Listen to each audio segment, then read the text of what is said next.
অর্থাৎ জেডিইউ এবং বিজেপি জোট এনডিএ বিপুল ভোটে তারা ক্ষমতায় প্রতিষ্ঠিত হওয়ার অবস্থান তৈরি হয়। এই জয়ের খবর আসার সঙ্গে সঙ্গেই কমলপুর মহকুমায় বিশেষ করে ব্যাপক চাঁদাবাজি শুরু হয়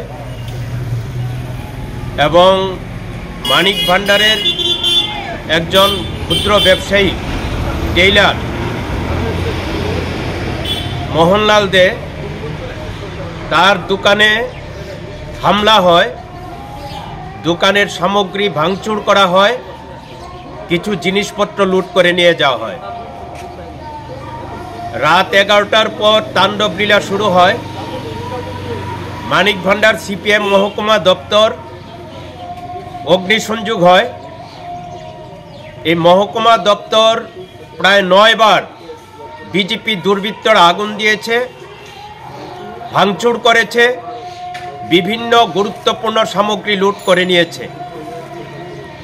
গতকাল আবার এই অফিসটাকে আগুন দিয়ে অফিসের বিভিন্ন সামগ্রী নষ্ট করে দেয়।